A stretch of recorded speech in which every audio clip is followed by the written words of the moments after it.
Hola gente, bienvenidos a No Sabemos Nada de donde tenemos el conocimiento aproximado de muchas cosas. Yo soy Álvaro y les doy la bienvenida a este recap del sexto capítulo de Watchmen. ¡Qué gran serie! De verdad, esta serie parece sorprender de nuevas maneras con cada uno de los episodios. Uno cree como, wow, esto ya está increíble, no puede mejorar, y de alguna manera logra mejorar, y este episodio es muy diferente a todo el resto de cosas que hemos visto en la serie, pero al mismo tiempo nos da tanta información tan interesante. Entonces hay mucho de lo que hablar. Antes de comenzar, quiero recomendarles que si les gusta este video y no se han suscrito al canal, por favor suscríbanse, denle click a la campanita para activar las notificaciones y compártanlo con sus amigos y contactos para que siga creciendo la comunidad de No Sabemos Nada de. Además de eso, les recuerdo que este y otros programas, todos los recaps y los reviews, los de los trailers no tanto, pero todos los otros programas sí los van a poder encontrar en su versión de solo audio en cualquiera de las plataformas que utilicen ustedes para escuchar sus podcasts: SoundCloud, Spotify, Apple Podcasts, etcétera, etcétera. Entonces también pueden escucharlo por ahí. Entonces, tenemos que terminamos el episodio pasado con Angela tomándose todas estas pastas de nostalgia que pertenecían a su abuelo Will. Entonces sabíamos que este capítulo iba a estar más o menos todo el tiempo concentrado en ese pasado, en ver cuál era el pasado de Will, cómo había llegado a ser el personaje que conocemos ahorita y que supuestamente, que aquí nos confirman que sí lo hizo, mató a Jod Crawford, el jefe de policía, que es como el evento que desata todo esto, es como el detonante de todo lo que estamos viendo en esta serie. Y efectivamente se concentra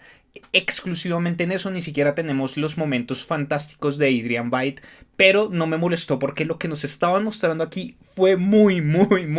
interesante. Y digamos que viendo los capítulos pasados en retrospectiva, digamos que están las suficientes pistas como para que uno se hubiera dado cuenta de cosas desde el comienzo, y fue como que apenas fueron poniéndonos las pistas y fue armándose este rompecabezas de quién era Will, de su identidad secreta, de todas estas cosas, de las cosas que había hecho durante esas épocas, durante los 30, 40, lo que lo llevó a ser este hombre que conocemos muy poco, del que conocíamos muy poco en la actualidad. Como que a medida que se iban armando esas piezas, yo iba diciendo como, ok, y me iba acordando de otras cosas e iba haciendo conexiones con lo que está sucediendo actualmente, y me pareció que en ese sentido tiene un discurso también el capítulo muy valioso y muy interesante. Entonces,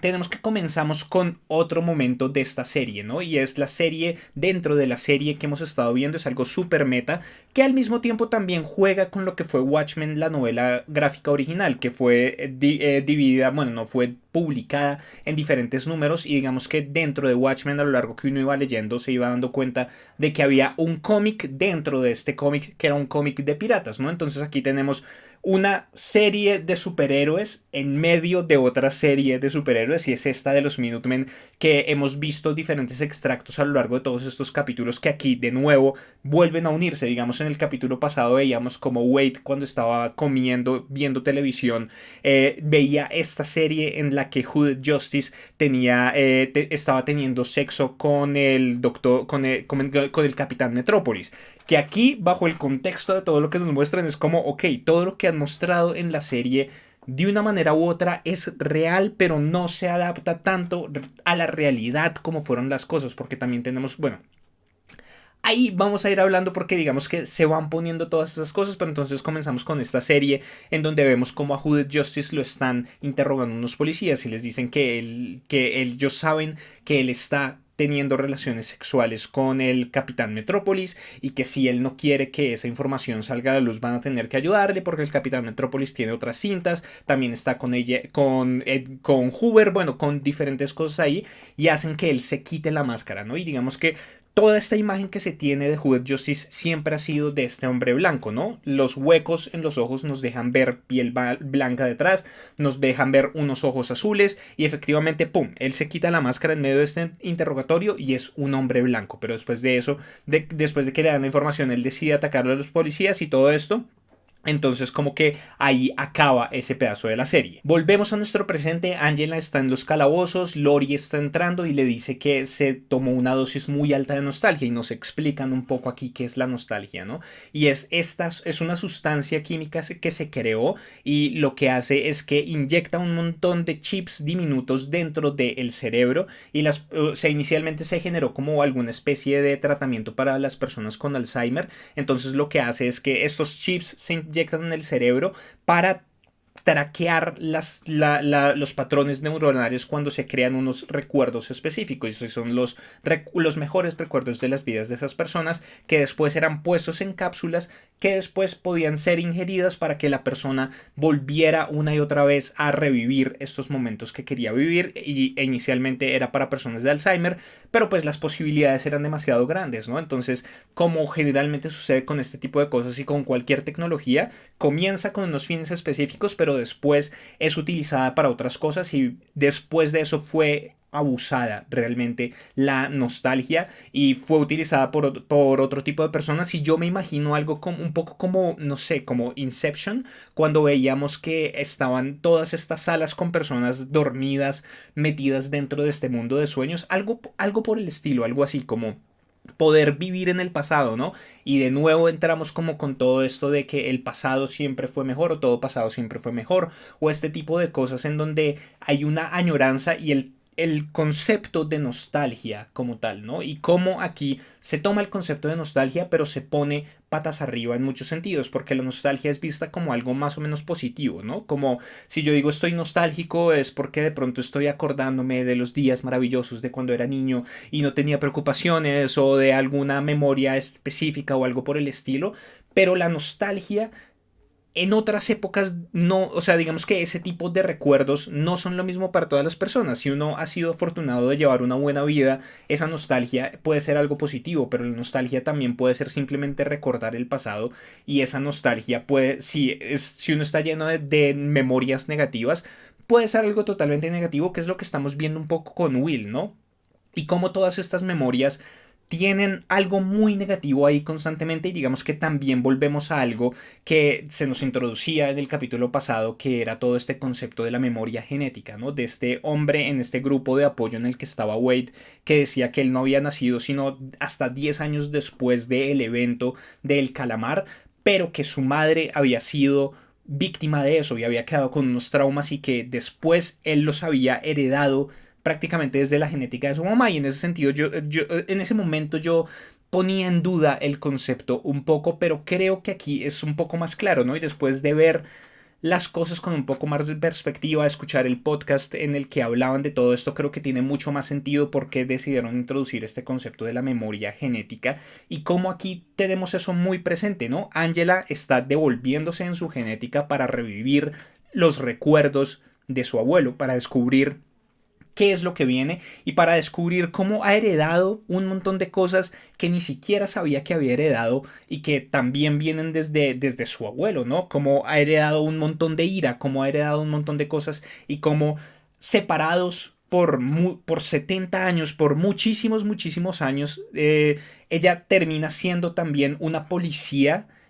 que se disfraza, así como su abuelo en su momento fue un policía que terminó disfrazándose y de hecho terminó iniciando el movimiento de los vigilantes disfrazados porque él fue el primero, él fue Hooded Justice, que fue el que lo inició todo y el que inspiró a los Minutemen y bueno, como todas estas cosas, pero entonces es este concepto de que a pesar de que nosotros no conozcamos qué es lo que viene detrás, sí heredamos cierto dolor y después de ver esto, volviendo al concepto de la memoria genética y de todo esto me puse a pensar como en qué significa realmente, más allá de que genéticamente, físicamente y literalmente se transfieran todas esas cosas, sí habla un poco de la genética psicológica, podríamos decirlo, porque es que siento que cada familia tiene unas dinámicas muy específicas y uno puede rastrear ciertas cosas de la personalidad de cada persona cuando ve a su familia, como que uno entiende por qué toma ciertas decisiones o por qué toma cierto tipo de decisiones cuando ve sus relaciones con sus padres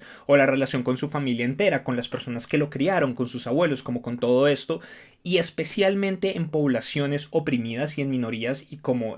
obviamente es el tema central de esta serie en Estados Unidos, las personas afroamericanas. Sí hay un trauma que se pasa generación tras generación, y creo que aquí también empieza a hablar de lo que tiene que ver con la representación de este tipo de personas en los medios masivos. Ahorita más adelante vamos a hablar de eso, pero como personas como Angela y muchas personas que han vivido en este tipo de poblaciones vienen con un montón de dolor que ni siquiera es que lo hayan vivido ellos mismos, sino que viene de todos los traumas por los que ha pasado su gente antes de ellos. Entonces digamos que en ese sentido me pareció muy chévere este capítulo. Pero entonces comenzamos con Angela reviviendo los recuerdos de Will en su primer día como cadete, y vemos que este es un entorno realmente muy racista. Vemos como el jefe de la policía está pasando y les está dando sus placas a los nuevos policías, y a él simplemente lo pasa por encima y llega otra persona, llega otro coronel que es el que le da a él y le dice que tenga cuidado con el cíclope.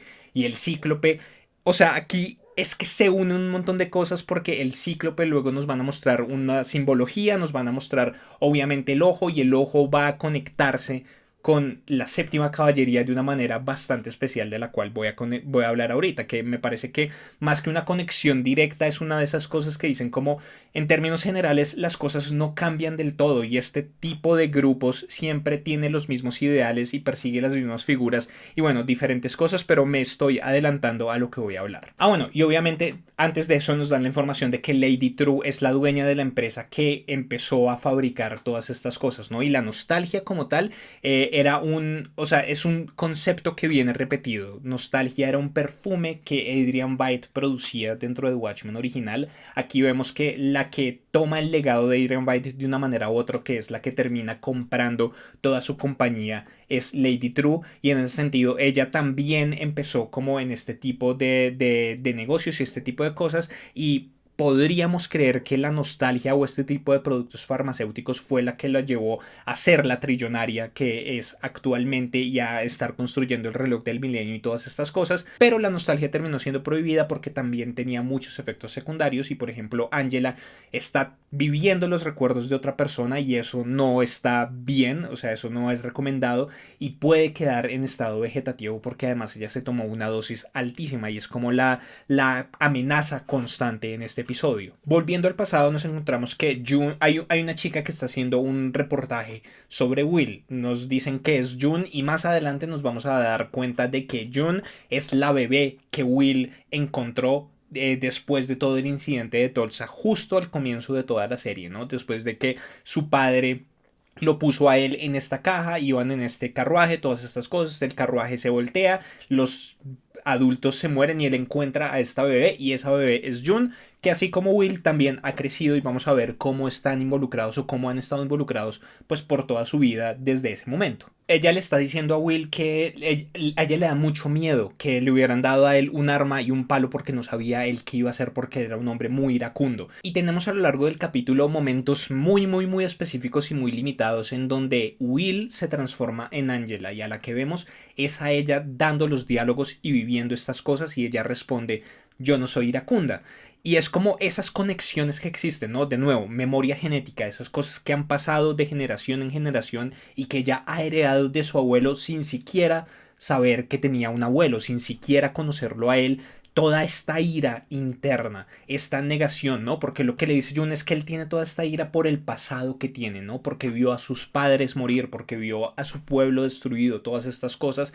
y Will le dice que él no quiere vivir en el pasado, y que no, y ella le dice que ese es el problema, que él no ha enfrentado todas estas cosas, y es un poco Angela, ¿no? Es un poco también lo que ella sufre, y es que ella no quiere vivir en el pasado de una manera u otra, ha tratado de negar un montón de cosas, y por ejemplo cuando la veíamos hablar con los hologramas de sus bisabuelos y de su abuelo y todas estas cosas, como listo, ya sé de dónde vengo, no me importa, no me importa el pasado, yo solamente quiero vivir en esto, pero en ese sentido no hablar del pasado, no hablar de todos esos traumas, no hablar de todas estas cosas simplemente hace que se interioricen y que se vuelvan como una bomba de tiempo que en cualquier momento puede explotar. Y efectivamente vemos que tanto Will como Angela son personas que en cualquier momento, cuando las cosas están saliendo mal, pueden tener unos ataques de ira que los llevan a ser súper violentos. Will está haciendo sus rondas como policía hasta que encuentra a este tipo que muy conchudamente a la luz del día frente a todo el mundo está quemando una tienda, ¿no? Una tienda de delicatessen, y está botando como una bomba molotov,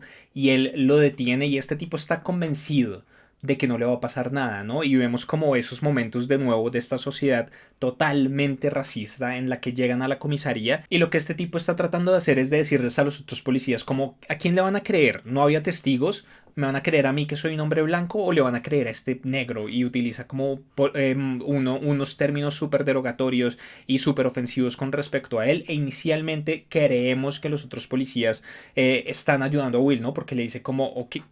porque le está diciendo así a nuestro compañero, como discúlpese, como todas estas cosas, y se lo van llevando, y en ese momento este policía hace el símbolo del cíclope, y es desde el comienzo es muy claro que es el símbolo del cíclope, que es como una cosa así, que realmente es muy lógico que ese sea el símbolo porque es el símbolo de OK volteado al revés. Y digamos que aquí hay una historia que esto es real y es la cosa más estúpida que van a escuchar dentro de mucho tiempo, porque realmente es estúpida. Y es que en Estados Unidos, en algunas organizaciones han convertido este símbolo en un símbolo de odio. Sí, el símbolo de OK que se ha utilizado por toda la vida, quién sabe por cuánto tiempo, ahora para algunos es un símbolo de odio porque supuestamente está siendo utilizado por supremacistas blancos en el sentido en el que forma las letras WP. White Power, poder blanco. Entonces se supone que es un símbolo que utilizan los supremacistas blancos para como un lenguaje secreto entre ellos. Y entonces ahora hacer esto es un símbolo de odio. Es la cosa más estúpida. Pero entonces ellos lo utilizan, los escritores y creadores de la serie lo utilizan y lo voltean. Y los ahora estos tipos que luego nos vamos a enterar que pertenecen al clan, que son racistas, que están haciendo todos estos planes y bueno, como todas estas cosas, lo utilizan desde ese momento. Pero es el símbolo del cíclope, ¿no? Y el cíclope como un ojo. Y ahí es donde conectamos con la séptima caballería, en el sentido en el que la séptima caballería también son un grupo de racistas que también tienen como símbolo un ojo, en este caso el ojo del calamar. Pero entonces vemos como esas similitudes, ¿no? Las similitudes entre el abuelo de Angela y Angela, pero al mismo tiempo las organizaciones contra los que se enfrentan. Y es como, a pesar de que hay muchos años de por medio y a pesar de que hay muchas cosas que han cambiado, hay otras que siempre se mantienen, ¿no? Entonces son personas luchando contra racistas que su símbolo es un ojo. Entonces eso me pareció bien interesante y fue como que fue bastante iluminador. Días después, Will está caminando por la calle, vemos este kiosco de noticias de periódicos que va a estar presente en diferentes momentos en este episodio, por donde está pasando Will siempre, pues que parece que es la ruta en la que hace su turno y hace sus rondas. Pero entonces vemos como el tipo que atiende está leyendo un cómic, que es un cómic de Superman, y hemos visto diferentes referencias a Superman a lo largo de la serie. El capítulo en el que vimos, en el que se nos presentó a Lady True, comienza con una familia de granjeros en la que la mujer, o sea, el apellido de ellos es Clark y la mujer se llama Lois, entonces es Lois Clark. O sea, es como un poquito on the nose, como dirían por ahí, pero además de eso es una granja en medio de la nada en donde cae un objeto del cielo que obviamente es el origen de Superman tal y como lo conocemos. Pero entonces aquí también nos conectan con todo esto, ¿no? Y es como, en términos generales, en la historia de las publicaciones de los cómics, Superman es tan importante y Superman es tan popular porque durante mucho tiempo fue prácticamente la única publicación legal que se podía hacer. Digamos que cuando se empezaron todos estos cómics hubo muchos problemas y hubo diferentes cosas, y Superman era la única publicación legal durante mucho tiempo. Después empezaron a hacerse otras publicaciones de otros héroes, de otros superhéroes y de otras cosas, pero entonces Superman viene siendo básicamente el primer superhéroe, podríamos decirlo, que aquí obviamente nos están haciendo esta analogía con Hooded Justice, porque además Will se ve a sí mismo también en Superman, ¿no? Lo que le dice el tendero es que esta es la historia de un extraterrestre que sus padres ponen en una cápsula justo antes de que su mundo desaparezca. Y Will tiene los recuerdos de él, de su padre poniéndolo en una cápsula justo antes de que su mundo desaparezca. Pero entonces está en medio de esto, un hombre pasa por la calle y lo golpea y él se da cuenta de que es el mismo tipo, que se llama Fred. Es el tipo que había, el que se supone que ya debía estar encarcelado, que debía tener algo porque los otros policías se lo habían llevado para procesarlo, pero ahora está libre, entonces él cuestiona a sus compañeros, él cuestiona al tipo como de la recepción y le dice que lo olvide, que le haga caso, que no empiece a investigar ese tipo de cosas, mientras él va devolviéndose a su casa. Los otros policías que fueron los que supuestamente habían procesado a este tipo, los del simbolito, lo abordan y le dicen como venga a tomarse unas cervezas, como obviamente todo es súper, súper, súper sospechoso.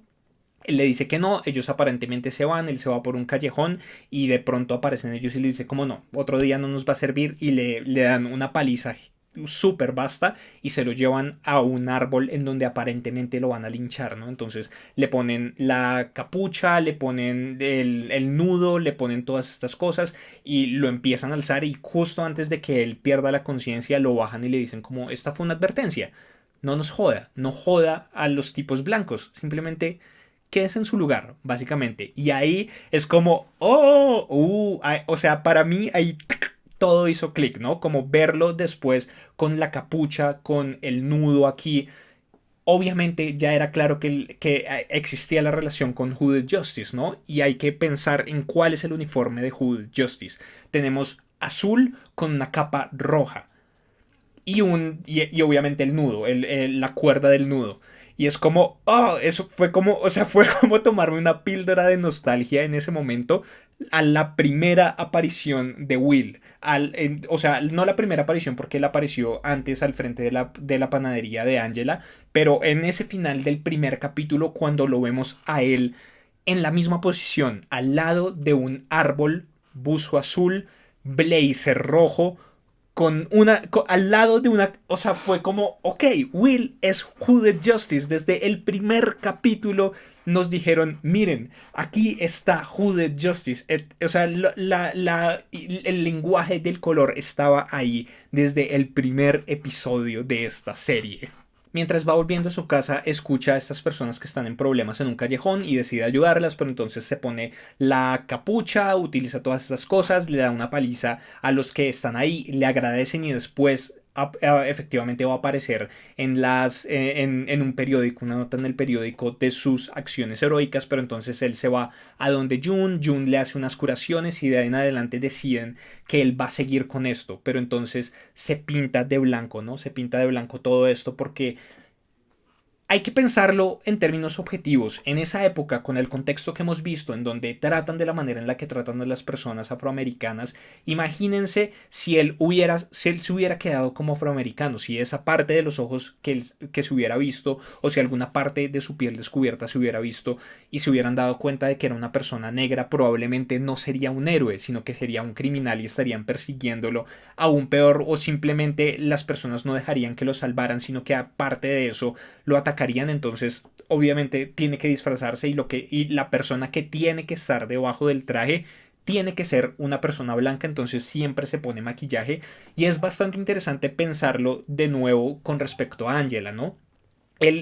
Porque los dos se pintan exactamente la misma área de la cara, pero Angela se la pinta de negro, ¿no? Entonces es ver como ese tipo de cambios. En la época de Will, él tuvo que simular ser un hombre blanco para poder ser aceptado dentro de todo esto, a pesar de que tenía una máscara y tenía un traje que no dejaba ver nada más de su cuerpo, pero tenía que hacer creer que debajo de eso había una persona blanca. Y a pesar de todo, han cambiado las cosas y Angela ya no quiere parecer una persona blanca, sino que quiere hacer aún más negra. Entonces, por eso es que utiliza como la pintura aún más negra, pero aún así los mismos problemas de racismo siguen existiendo un montón de cosas. Entonces, las cosas cambian, pero no tanto, de nuevo. Y ahí está otra vez la pregunta de por qué se puso el la capucho, por qué se pone la máscara. Y va también a eso, ¿no? Como no puede, una persona afroamericana no puede hacer justicia por mano propia porque si no se convierte en un criminal. Entonces tiene que ponerse la capucha y se puso la capucha para simular y para disimular su identidad y después de eso deciden utilizar el maquillaje también como para terminar de hacer todo el montaje, pero entonces él sigue investigando, está investigando a los otros policías, se da cuenta de que llegan a este lugar en donde tocan la puerta, abren y ellos hacen el simbolito del cíclope y entran y se demoran un montón de tiempo, entonces él decide entrar y ahí es cuando se da cuenta de que son miembros del clan. Y para todo lo que yo he criticado la acción hasta el momento en ciertos momentos de Watchmen, también tengo que aplaudirlo en los momentos en los que hay que aplaudir, y esta secuencia de acción de él atacando dentro de esta pequeña habitación a estos miembros del clan y peleando con ellos, estuvo muy, muy, muy bien lograda. Esto es a lo que yo me refiero cuando digo que quiero una escena de acción bien lograda. Y es que no hay muchos cortes, si no estoy mal, de hecho fue un gran plano en el que podemos seguir perfectamente la acción, podemos ver perfectamente qué es lo que está sucediendo, los momentos importantes, los golpes. Los golpes se sienten de verdad, se siente la fuerza detrás de todo esto, se siente que sí se están golpeando realmente y no que simplemente están mandando un puño para que después haya un corte y el actor se esté botando hacia atrás como si le hubieran pegado muy duro. No, aquí sí se siente que de verdad se están dando puños, que de verdad se están pegando con objetos, todas esas cosas. Entonces esa secuencia de acción me gustó muchísimo en este episodio. Vemos que están trabajando en algo y tienen este libro que es mesmerismo para las masas, ¿no? Entonces es como este tema de hipnosis que están ellos estudiando, pero no se sabe todavía exactamente para qué es o por qué esta cosa del mesmerismo. El caso es que Will los vence y después sale a una bodega, sale como a un mini mercado. Y ahí es donde se nos conecta de nuevo con lo primero que nosotros vemos de Hooded Justice dentro de la serie de los Minutemen. Pero, o sea, lo que decía Piri, el agente del FBI que está con Lori, y él dice que la serie está llena de cosas que son históricamente inexactas. Entonces vemos cómo es que se está refiriendo, o sea, vemos a qué es lo que se está refiriendo, porque en esa escena del programa de televisión, dentro del programa de televisión, lo que veíamos es que Hooded Justice entraba por esta ventana a un mini mercado en donde había personas que estaban en peligro y él los defendía, y después de eso sí, era el héroe, pero entonces vemos cómo aquí era al contrario, ¿no? Él estaba saliendo y estaba llegando a un entorno hostil en donde lo estaban atacando y él era escapando por esa ventana, y tenemos esta super cámara lenta que termina siendo congelada en donde vemos a Angela y llega Cal, que es su esposo, a leerle unas cosas. Le dicen que ella está en coma, que tuvieron que ponerle un shot de adrenalina para que ella pudiera salir de ese estado y pudiera escucharlos en ese momento. Entonces Cal le empieza a leer estas cosas como para traerla de vuelta, para buscar que ella pueda salir de este trance en el que está y de los recuerdos de Will, pero finalmente no lo logra. Vemos que ha pasado tiempo, Will se ve diferente, tiene bigote y llega este tipo que es el tipo más blanco de todos los blancos que pueden existir, que es yo no sé qué, Garner, y les dice que le está llegando en nombre del capitán Metrópolis y que ellos creen que Hooded Justice está siendo ayudado por un policía y que ellos creen que ese policía es Will. Y desde que se dan la mano, desde ahí algo pasa. Y Garner, que después nos vamos a dar cuenta porque es bastante obvio desde el comienzo que él es el capitán Metrópolis, ve algo en Will y es, o sea, se da cuenta de dos cosas. No solamente se da cuenta de que Will es Hooded Justice, sino que por ese intercambio, cuando después él está pasando la tarjeta y tienen este momento en el que se tocan las manos accidentalmente, desde ahí nos empiezan a dejar ver que Will no es necesariamente heterosexual, no sé si sea homosexual, totalmente homosexual, o si sea bisexual o algo por el estilo, porque igual también sigue manteniendo su relación con June. No sé hasta qué punto sea simplemente una simulación y él esté con June simplemente para mantener apariencias, porque además hemos visto que eso también es bastante complicado. Vimos películas como Moonlight en donde nos hablaban de lo que es lo complicado que es ser homosexual o ser una persona queer dentro de la comunidad negra, ¿no? De por sí ya trae sus dificultades pertenecer a esa comunidad siendo cualquier persona en este mundo, pero cuando entramos a hablar de estas dinámicas de comunidades más cerradas y más específicas, parece que las cosas son más complicadas aún. Entonces tal vez Will, no sé exactamente si está manteniendo las apariencias y por eso continúa con June, o si siente alguna atracción sexual por ella y también por los hombres y por eso es bisexual y por eso también pudo tener su hijo. No sé, no sé hasta qué punto sea eso, pero el hecho es que Gardner se da cuenta de que hay algo más ahí y efectivamente después los vemos teniendo sexo y ya Will también se reveló completamente, se le reveló como Judith Justice y y revela sus orientaciones sexuales también. Pero entonces vemos cómo las cosas están bien pero no están del todo bien porque el ofrecimiento con el que llega Garner es que Judith Justice se una a los nuevos Minutemen, a este grupo de enmascarados que también están queriendo hacer justicia y que todos fueron inspirados por Judith Justice. Entonces qué mejor que el iniciador de todo este movimiento se una a este equipo que tiene más recursos, que tiene diferentes cosas. Pero entonces cuando vemos que ya después están hablando de esto, Garner le está diciendo a Will que nadie puede saber que él es una persona negra, que nadie puede saber eso porque no todos los miembros de los Minutemen tienen una mentalidad tan abierta como él. Entonces que nadie, absolutamente nadie puede saber y es como, ok, o sea, las cosas están bien porque quieren que se una a ellos, pero no están bien y nos empiezan a mostrar como todas estas cosas sospechosas desde ese preciso momento, como nadie puede saber que eres una persona negra. Después cuando están haciendo la rueda de prensa para anunciar que Judith Justice se acaba de unir a los Minutemen, Will trata de revelar la información sobre toda la investigación que ha hecho del grupo de Cíclope, del grupo del clan, como toda esta cosa de qué es lo que están haciendo y el Capitán Metrópolis lo detiene y después vemos cómo en realidad todo era una treta para tener más publicidad, ¿no? Entonces, y antes de continuar, no olvidemos el mensaje publicitario de nuestro patrocinador, que es el banco de no sé qué, que además la imagen es como una imagen racista o una imagen súper extraña. Entonces, como que desde ahí Will se va dando cuenta de este tipo de cosas, pero aún así decide continuar con ellos. Nos enteramos de que June está embarazada, después de eso nace el bebé, vemos que va creciendo y además de eso en este episodio también nos van a explicar por qué se genera la separación, ¿no? Porque Angela nunca supo de su abuelo y fue porque desde muy pequeño su padre no estuvo con su abuelo. Su mamá June decidió llevárselo de vuelta a Tulsa después de las cosas que van sucediendo en este episodio y le dice a Will que no vaya. Entonces desde ese momento hay una separación en la familia y por eso Angela no es consciente de toda su historia. Han pasado unos años y sucede el incidente del cine en donde todas estas personas negras se atacaron los unos a los otros y vemos cómo a pesar de que han pasado varios años y a pesar de que Will ha estado en la fuerza policial durante todo ese tiempo, aún así siguen tratándolo muy mal porque le dicen como los de allá adentro hablan su propio idioma y necesitamos a alguien que hable, como diciendo esos animales de adentro, los negros son unos animales y necesitamos a otro negro que también sea un animal que hable el mismo idioma. Entonces son como estos comentarios súper desagradables, súper derogatorios que nos muestran cómo continúa siendo la situación de Will, pero entonces él entra y efectivamente están todos estos cadáveres, están todas estas cosas y él habla con esta mujer que le dice que estaban viendo esta película y de repente todos empezaron a atacarse, había una voz dentro de ella que le decía que tenía que atacar y que ella cree que hizo algo muy malo, ¿no? Después nos vamos a dar cuenta de que es toda esta cosa del mesmerismo, la hipnosis, bueno, como todo esto, pero al mismo tiempo creo que es un comentario bastante importante con respecto a cómo se tratan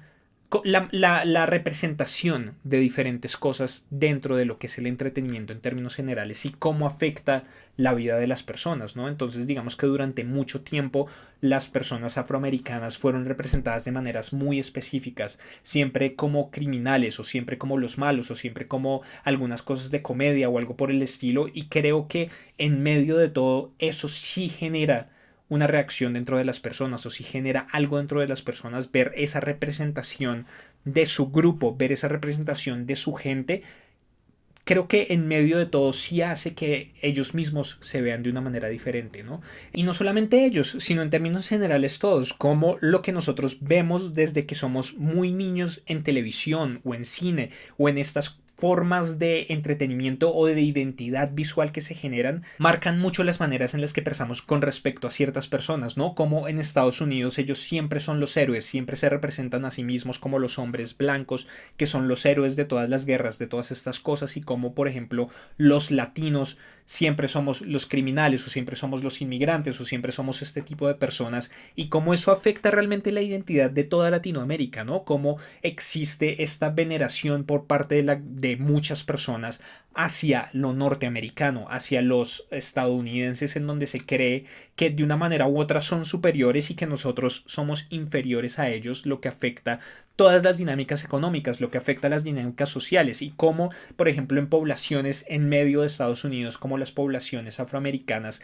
el verse representados continuamente como criminales, como estas personas de baja educación, como todo esto afecta de manera real todo eso, porque entonces existe algo, se genera algo por fuera de la pantalla, ¿no? Y es que las personas que ven todo esto y que no pertenecen a la comunidad afroamericana, aún así los están viendo como criminales, aún así les tienen miedo, aún así los miran de reojo,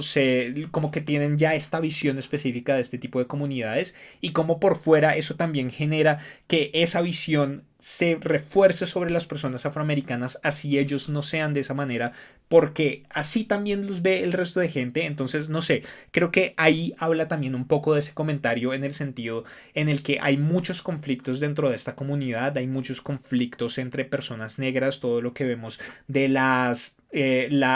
pandillas y todas estas cosas, los raperos y bueno, como toda esta cosa que se ha representado mucho en la cultura popular, y que creo que afecta mucho eso, en el sentido en el que aquí estamos viendo cómo el plan de los racistas, el plan de todos ellos, es poner a las personas negras los unos contra los otros. Como ni siquiera vamos a ensuciarnos nosotros las manos, sino que vamos a dejar que ellos mismos se maten entre ellos. Entonces Will se da cuenta de que están sacando este proyector, lo sigue hasta esta bodega, en donde trata de llamar al Capitán Metrópolis y decirle esto es lo que está pasando. El Capitán Metrópolis lo desprecia, le dice que no, que va a tener que va a tener que resolver la segregación negra él solo, porque ese no es el tipo de cosas a las que se dedican los Minutemen. En eso aparece Fred, que provoca a Will, y Will termina matándolo después de que se entera de que él es el dueño de la bodega, y como que se da cuenta de toda la conspiración, ¿no? Como todos estos policías que están haciendo estas cosas. Y que están asociados con Fred, y por eso fue que lo dejaron ir, por eso fue que este tipo no cumplió ninguna condena a pesar de haber hecho lo que hizo. Entonces entra y efectivamente vemos muchos proyectores que están construyendo, termina matándolos a todos, pero vemos después que se lleva a él un proyector, y ahí es cuando él, cuando llega a su casa, ve que su hijo se está pintando. Su hijo le dice ahora soy como tu papá, y él no quiere que su hijo continúe con este legado, él no quiere que su hijo sufra de la misma manera, pero no lo toma de la mejor manera él tampoco, entonces lo maltrata. June como que ya está cansada de todo esto, y ahí es donde ella decide irse. Después de eso saltamos a nuestro presente, o bueno, casi hasta nuestro presente, cuando vemos a Will que después de que el jefe Jod se detiene cuando se le pinchan las llantas, él tiene una linterna, y con esta linterna lo hipnotiza, ¿no? Entonces vemos que él está utilizando la misma tecnología que utilizaron en ese momento. Tal vez si, o sea, sabemos que él está asociado con Lady True, entonces de pronto tiene algunos recursos extra o algo por el estilo, o algún equipo secreto de Lady True logró traducir esa misma tecnología que se utilizaba en los proyectores a algo que se pueda llevar en la mano, que en este caso es esta linterna. Pero entonces vemos como él está llevando al jefe Jod hasta el árbol, y me parece interesante pensar en eso, porque lo que hace Will es incriminar al jefe Jod con respecto a la bata que él tenía del clan, y el jefe Jod le dice como que básicamente como que está orgulloso de eso, que ese es su legado, que era de su abuelo. Y me recuerda un poco algo que sucedió durante el durante el capítulo, cuando nos dimos cuenta de que él tenía esta bata, que uno de ustedes comentó que si tuviera un abuelo nazi tendría su uniforme enmarcado en su sala, y otra persona le respondió que no, porque bueno, digamos que en términos generales yo estoy de acuerdo con esa segunda persona, en el sentido en el que a tener este tipo de cosas guardadas solamente hace que uno demuestre que está orgulloso de lo que hicieron esas personas, por más importancia histórica que exista. Si yo tuviera un abuelo nazi, yo probablemente lo que haría con ese uniforme sería donarlo a un museo o algo por el estilo, pero siento que tenerlo enmarcado o tenerlo guardado como el jefe yo tenía guardada la bata de su abuelo es endorsar ese comportamiento de ellos. Es decir, por más de que fueron racistas, por más de que hicieron estas cosas atroces y estas cosas malas, igual estoy orgulloso de ellos y entonces pongo sus cosas para mostrarlas. Y el jefe Jot básicamente le está diciendo eso, le está diciendo como es mi legado, es mi herencia y estoy orgulloso de eso, pero finalmente demuestra que igual sigue siendo un racista, así como el senador King en el capítulo pasado hablaba con Wade y le decía que él había llegado a liderar la séptima caballería como para bajar las cosas de tono un poco. Igual sigue siendo un racista liderando a otros racistas y el jefe y el trato que hizo con el jefe Jot para que el jefe Jot estuviera al mando de la policía y estuvieran en mejores términos y bueno, no sucediera nada durante los últimos 7 años. También el jefe Jot era un racista finalmente, sino que se creía que era un racista bueno, ¿no? Como que los estaba ayudando e incluso el lenguaje que él utiliza en su momento es I was helping you people, como los estaba ayudando a ustedes, igual genera una diferenciación, ¿no? Se separa él de las personas negras cuando está hablando con Will y aún así le dice como, ¿a usted qué le importa que yo apoye a mi abuelo que era racista si finalmente yo estoy tratando de ayudarlos a ustedes? Pero no sé, me parece a mí que va un poco a eso. Era una persona buena y aún así las cosas buenas que hacía se manchan un poco teniendo en cuenta que él sigue apoyando esa historia de racismo detrás de todo esto y sigue orgulloso de lo que hizo su abuelo, pero finalmente Will lo obliga a ahorcarse él mismo.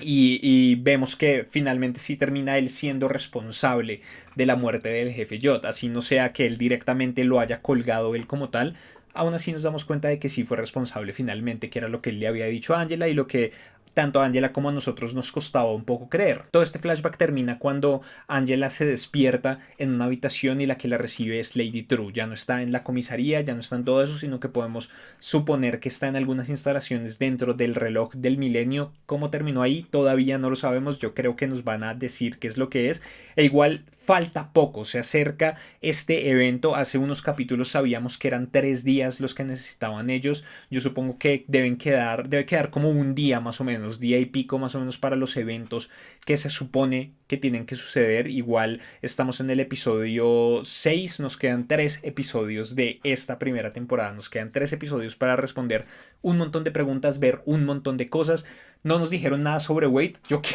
quiero saber qué pasó con Wade porque vimos que estaban llegando todos estos tipos a su casa a matarlo. No sabemos qué ha pasado con Adrian Veidt. No sabemos si finalmente va a salir. Dentro de los avances nos dimos cuenta de que vamos a ver cuál va a ser el veredicto de este juicio, ¿no? Lo van a estar enjuiciando a él por haber roto las reglas. No sabemos si su mensaje llegó a la persona que él quería que llegara, si lo van a salvar. ¿Qué es lo que va a suceder? No sé. Me emociona un montón pensar, o sea, me emociona y me entristece pensar que nos queda poco, pero que estos 3 capítulos creo que van a ser increíbles. Pero sí, por el momento creo que no tengo nada más que decir al respecto, entonces les pido que abajo en los comentarios dejen ustedes sus opiniones, sus propias teorías, todo lo que se les ocurra, por favor déjenlo ahí. Muchísimas gracias por ver el video, denle like, compártanlo con sus amigos y contactos a los que creen que les pueda interesar, suscríbanse al canal si son nuevos y si ya están suscritos, denle click a la campanita para activar las notificaciones y así se van a enterar de todo lo que sucede aquí en YouTube cuando subamos nada de. Recuerden que también pueden escuchar esto en su versión de solo audio en cualquiera de las plataformas de podcast que elijan ustedes escuchar. También pueden seguirme en el resto de redes sociales en facebook.com/nosabamosnada4, en Twitter, en Instagram en @nosabamosnada, me encuentran como nosabamosnada en direct. También recuerden unirse al Discord de comunidad de NCND. Todos los links los encuentran abajo en la descripción de este video. Aquí van a poder ver más videos del canal y aquí abajo van a poder suscribirse. Yo soy Álvaro y nos vemos en una próxima oportunidad. Hasta luego.